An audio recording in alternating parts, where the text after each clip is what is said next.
Hey there, friends. This Brother Lauren again, uh, joining in for our third in our series exploring things around disaffiliation as we as a local congregation have this conversation about the possibility of withdrawing from the United Methodist Church. Last time, I talked a little bit long about how we got here, and I hope that gave you a little bit of a background, maybe more background than you were really wanting to know, but some sense of how we got to this point that the United Methodist Church is even having these kind of conversations. But in this video, I want to explore what is this disaffiliation paragraph that everyone's talking about, and how exactly does it work? Now, as a little bit of background, in that 2019 General Conference that was held in St. Louis, Missouri, over those 2 to 3 days, not only did they strengthen our book of discipline and make it more traditional with a little more accountability written into it, but one of the things they recognized is that, look, if we're going to make this traditional and this accountable of a book of discipline, there are going to be churches, they presumed on the liberal end of things, who might have trouble staying in the United Methodist Church, and so there might be progressive Christians of good conscience who simply don't want to live in that United Methodist Church any longer, and they need a way out. And so they ended up coming up with a means of exit to try to help navigate progressive churches of good conscience who wanted out of the United Methodist Church, because our book of discipline keeps reaffirming the traditional understanding of human sexuality. Now, I will say what actually got passed is not what the traditionalists actually proposed. There will be some in the general church and even some bishops who go, it's the traditionalists who passed this. Actually, they ended up voting for what passed, but it's not the provision they put forward. The provision, and I've seen the language of it, the provision that the conservative groups actually put forward was actually really friendly. It wasn't going to require much cost at all. There was nothing punitive or difficult about it. They wanted to make it as easy and affordable as possible for churches and pastors of good conscience to be able to exit the United Methodist Church. Not in a mean spirit of all good riddance to those kind of people, but rather just look, if we're going to be the church that follows the book of discipline, and you can't live by that, we want to make it easy and gracious for you to find your way out. And so that was proposed, but that's not what passed. What passed was what was proposed as what's called the Taylor Disaffiliation Plan. That's more detail than you need, but do know it came from actually a centrist, not a traditionalist. And they made it a little bit harder. They didn't want it to be quite so easy. So they added extra requirements to it, and for whatever variety of reasons, that's what actually got to the floor of General Conference, and that's what actually passed. So what we have is a paragraph that was approved at General Conference 2019 that was really designed, or initially thought to be, for progressive churches that were looking to leave because they simply couldn't live with our rules about the practice of homosexuality. And that's how it's written into the Book of Discipline. It also had an expiration date, because when they did this in 2019, they were rather assuming there was going to be a 2020 General Conference, and that we weren't really going to need this to be a permanent thing. That certainly by the General Conference of 2024, all of this would have been resolved. They didn't know that there was going to be COVID, and that there wasn't going to be a General Conference of 2020, and that we wouldn't even get one until 2024. Nor did they anticipate that many bishops weren't going to be enforcing the Book of Discipline and actually defying it, and so that the churches that would actually be wanting to exit under good conscience aren't progressive. They tend to be traditional and conservative, because, well, if our bishop's not going to abide by the Book of Discipline, if we're not going to live by our church law, why should we still be United Methodist? And so it turns out it's many of the traditionalists and conservatives that are looking to use this paragraph to exit. Now, that's its history. Here are the actual nuts and bolts of it. It's paragraph number 2553. You will not find it in the printed copy of our Book of Discipline that's in my office or in the church library. because that's the 2016 printed edition. But any of you can Google it and find it online for free. It's an addendum to the Book of Discipline, addendum for 2019, and you can print it out on your computer or save it as a file on your computer and view it anytime you want. But here are the nuts and bolts of it in frame. It's paragraph 2553. They call it disaffiliation. And here are its terms. Now keep in mind it expires December 31st, 2023. So this is time sensitive for those churches that want to use it. Step number one, it requires a 2/3 majority vote, that's 67%, of all professing members present at a duly called church conference convened by the district superintendent. So a 2/3 majority vote of all professing members who are present at a duly called church conference. Second, it requires 2 years apportionment. So typically it's the year you're exiting and a future year's apportionment. Though I will say every annual conference handles that a little bit differently. So Mississippi may handle it one way and another annual conference may handle it slightly a different way. But generally, either way it goes, it's 2 years of apportionment assessed to you. And then the third element is a payment of what they're calling the unfunded pension liability as assessed to the annual conference by WestPath. Now, word of explanation there. Every annual conference has a pension program that runs through WestPath. Pastors do appreciate having a pension. I will point out our pension system is actually fully funded. Here's the catch. WestPath, our pension agency, run by the United Methodist Church. It's a slightly separate entity, but it is what we used to call the General Board of Pension and Insurance, Pension and Benefit rather. It has assessed a worst case scenario using actuarial insurance numbers for how to prepare for what happens if the markets fail, if clergy live extraordinarily long lives and so do their spouses, and if a lot of extra churches leave, and if everything goes wrong all at once, is this fully funded by that scenario and by these actuarial terms? And they've got a mathematical formula they use for it. I won't even begin to try to explain that. But based on its terms, every annual conference went from funded to being considered unfunded. They went from having extra money in reserves to being considered several $million, even tens of millions of dollars in the red. And so as a result, every church that's exiting is apportioned some part of that unfunded pension liability, and that's what they're talking about, and that's what has to be paid. So currently our pensions are fully funded, but by this worst case scenario from WestPath, they're not fully funded. They're unfunded, and it's a liability.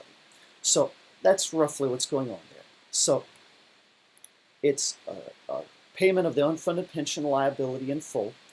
And then here's the other part. Not only does it have to be approved by 2/3 vote of your church conference of the congregation, but it also has to be approved by annual conference. And then all payments are due at time of disaffiliation. That means it does have to be approved at an annual conference, and it needs a simple majority vote from the annual conference. I will say in Mississippi, up until present at least, that hasn't been a very big deal. Most times in I think 2020 and 2021, it's really been 90% vote. Basically in Mississippi, generally we've looked at it this way, I think. If you've gotten this far in the process and you really want out that badly, we're not going to keep you here. So we generally vote yes. So if the bishop and the conference are for it, we as delegates to the annual conference generally vote for it. There's about 10%, give or take, that for whatever reason they vote no, and that's their right to do. But generally speaking, when you get to that point, it's not that big of a deal. You're going to get out. Churches that get to that juncture, annual conference usually approves it. But do know, annual conference has to approve it. Well, annual conference is typically held in June, though this year we had it in July. But it's projected we'll have it in June of 2023. Well, here's the logic. If this expires at the end of 2023, and you have to be approved by an annual conference before the terms expire, then right now, June of 2023 is your last guaranteed opportunity for it to be voted on by an annual conference. Now again, what I mentioned in the last video, I want to remind us here. We passed a resolution this last annual conference here in Mississippi, up in Tupelo, that we're going to ask the new elected incoming bishop, whoever that is, as soon as they're willing to tell us, we'd like them to call a special called annual conference for as late into 2023 as that bishop's willing to do it. Whether that's late November, early December, sometime as late as the bishop is willing to do it, so the last wave of those churches can be approved by an annual conference. But it does have to be approved by an annual conference. So in Mississippi, our last guaranteed annual conference is 2023, which means if you're not done with the process and ready to be voted on by that time, you can't disaffiliate. The last part then is, even if a church has done everything it needs to do and it's been voted on at annual conference, you're not really done until all payments have been made. That last part. All payments are due at time of disaffiliation. And so what typically happens is it'll be approved by annual conference in June or July of that year. And then the conference officials will come and meet with that church. And if the church offers over the check, the amount necessary, they will then give a deed and a release from the trust clause. Because really that's what this is about. All of our church properties and assets are in trust to the annual conference. Now, many laity don't realize that. We have a trust clause. That is a long-time part of the United Methodist Church. It goes all the way back to John Wesley. And interestingly, John Wesley, he inherited that concept from the Church of England. All Church of England property belonged to the country of England. So there was a trust clause that this property was state property. Wesley did two reasons, as best as I understand, for why he started putting a trust clause into the preaching houses back in Britain for the Methodist gatherings. On the one hand, he did it really because he wanted to make sure that the Methodist preaching houses were legal. And if I understand right from some sources I've looked at, by the rules of the way England worked at that time, it kept them within proper boundaries in relationship with the Church of England, that because he was ordained clergy, maybe this helped them stay legal. There's a question mark to that. I think there's some debate on that issue, but there's good reason to think that's something of it. But actually his primary motivating reason was doctrine. John Wesley wanted to be absolutely certain that Methodist doctrine was preached. You may not know this, but there were Methodist Calvinists back in those days. There were Methodist preachers who liked Calvinism. They were preaching predestination. John Wesley's against that. That's not Methodist. And so anywhere he found someone preaching predestination, he pulled them. Well, what if your preaching house, your local gathering, likes this Methodist preacher? They could try to secede. John Wesley put a little trust clause in their property before he deeded it to them, making sure that if they ever stopped preaching Methodist doctrine, he could pull the property back and it would belong to him. And then he could fix the problem and set up a new gathering of Methodists. That's the origin of our trust clause. That transferred over into America and got grandfathered into the United Methodist Church when we formed in 1968. All United Methodist churches are supposed to have, in every deeded property, a thing that says in trust to the United Methodist Church. So we own the property, actually you own the property, but it's in trust to the United Methodist Church. So if you ever cease to be United Methodist, property is supposed to revert to the United Methodist Church, which in our case would be the Mississippi Annual Conference, who then steps in and takes over the property. Now note, for the average church that means not just the building and grounds of the local church, that also means any parsonages you have or any other properties that the church owns. It also means all the bank accounts. All the money in your bank accounts, that's in trust to the United Methodist Church. All of that is under the trust clause. And so really what the disaffiliation paragraph is doing is it's providing a negotiated way to get release from the trust clause so that a church can become an independent church with full ownership of its property without any trust clause. Now, after it's disaffiliated, the church can go and join another denomination. It can go and join the Free Methodist, or it can go and Baptist, or it can join that new Global Methodist Church. It can do any number of things. But it is independent immediately. That's what disaffiliation does. There were two other mechanisms for exiting the church, for exiting our United Methodist denomination. The one has been taken away. It was paragraph 2548.2. Don't worry about the number. It was transfer from the United Methodist Church to another denomination. So it was a mechanism of transferring and deeding church property from the United Methodist Church, Mississippi Annual Conference, to another denomination and its annual conference, or proper legal body. Now, that has been used in the past. It was first put in the Book of Discipline back in 1948 when we were just the Methodist Church. And so the transfer paragraph, it's been used from time to time. It wasn't very popular, it wasn't used very often, but there's a very popular instance, well-known instance, of it being used not that long ago. Just this past year, I believe in 2021, it was Fraser Memorial Church in North Alabama, Montgomery area. If you remember John Ed Matheson, that was his church years ago. Really well-known church. Big, active, conservative church. They decided they wanted to leave the United Methodist Church, but they didn't disaffiliate. Instead, they used that paragraph 2548 to transfer. And of all things, they transferred to the Free Methodist Church.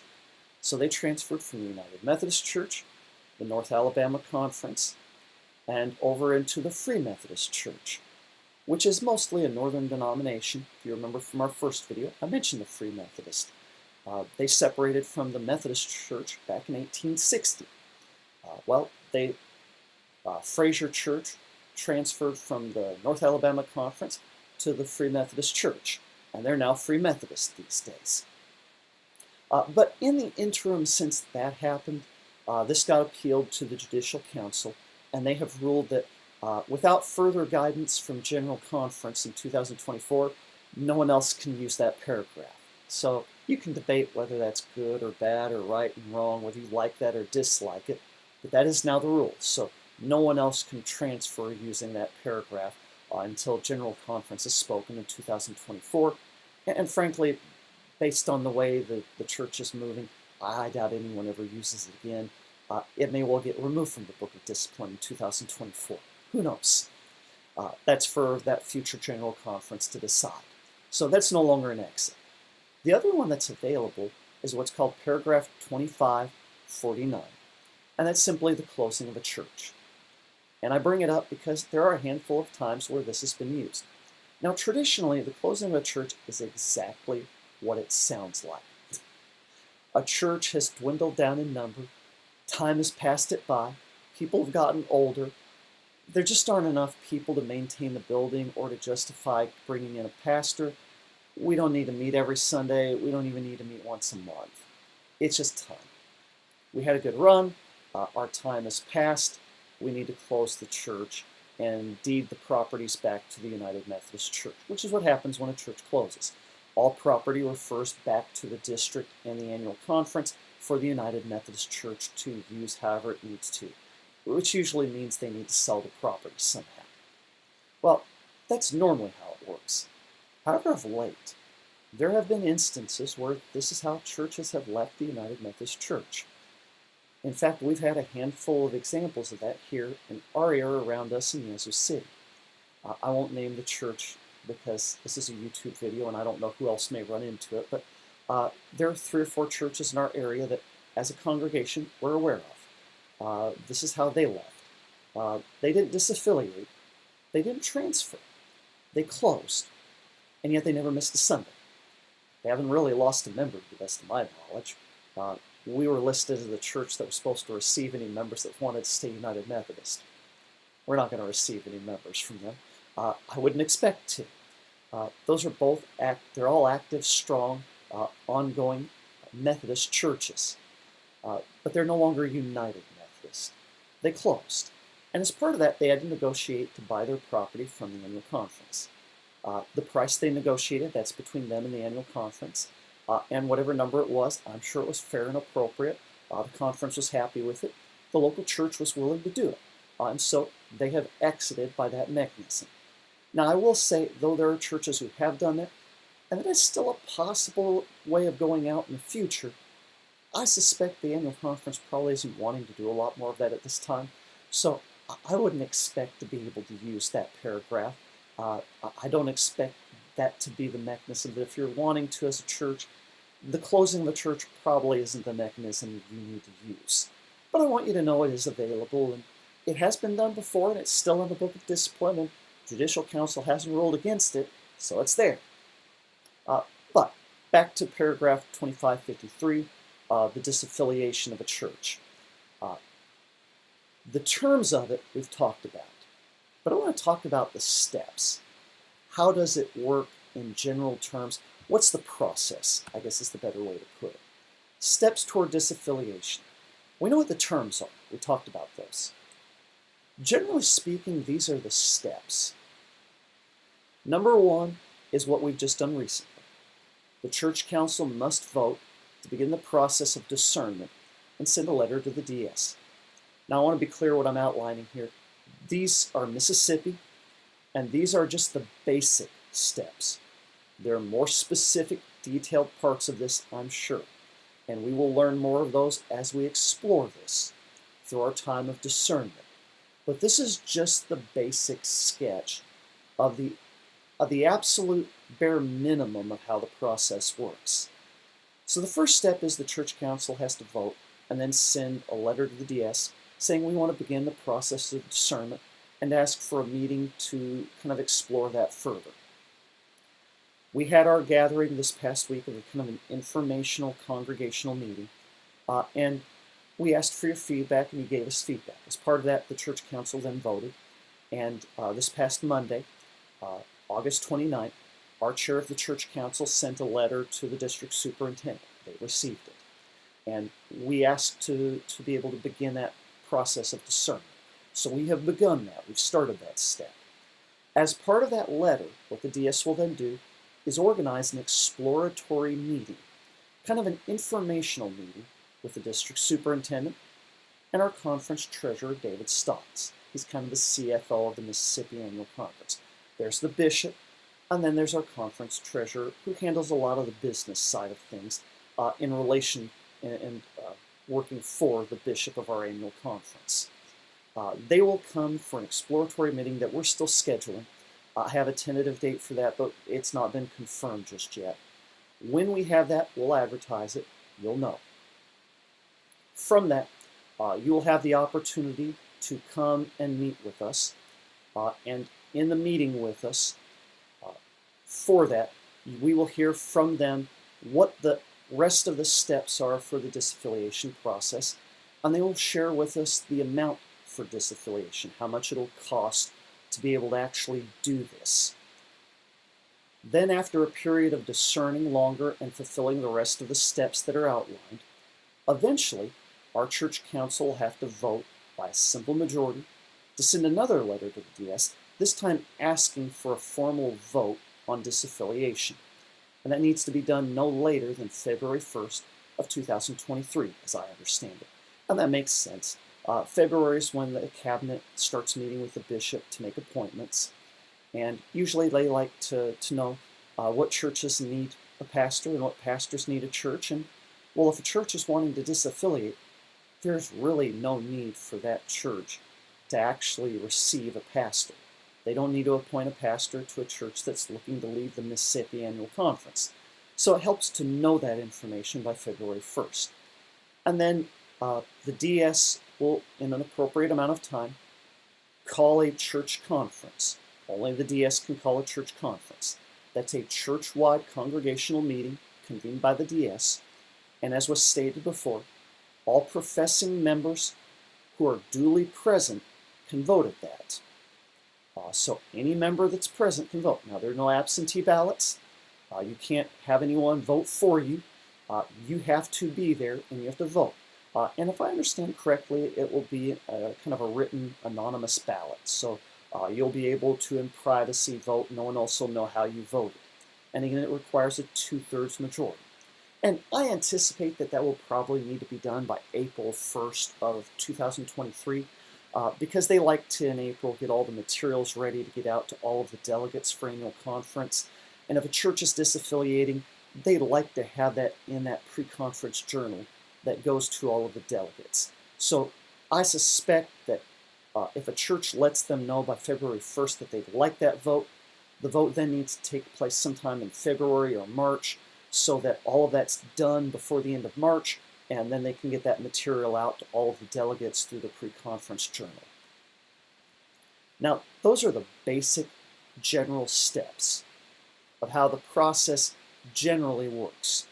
Now, I could have a little bit of that off, or the timing may be a little bit different, and there are some additional steps. But that's just to give you a general idea of how the process works so you know what you're dealing with. This is the disaffiliation paragraph. It's what we're prayerfully discerning as a congregation. Now, I want to be clear. Starting the process doesn't mean you have to end the process. Asking for that exploratory meeting doesn't commit you to actually doing it. Until you send that letter to the district superintendent asking for the full disaffiliation vote, you're not really bound to do anything. And if you have that vote and the congregation votes no, or you don't receive the 2/3 majority, let's say instead of getting 67%, you only get 65%. Well, then you don't get to disaffiliate. It takes a full 67% of all present voting. And I think there's wisdom to that. I would generally say as a pastor, my experience is, if about 70 to 75% of the congregation doesn't want to do something, well, then it's probably not something we need to do. It's probably not something you need to do. And so it helps us to know that. So it requires that 67% majority. And at this juncture, all we're doing is exploring it. We're praying about it. We're talking about it. We're prayerfully discussing these things to find out where God's leading us as a congregation. So I hope this has been helpful to you. Again, if you like it, hit the like button down below. If you'd like to leave a comment or a question, I encourage you to do so. I'll do my best to answer as far as I'm able to. Until next time, we'll look forward to seeing you then. God bless.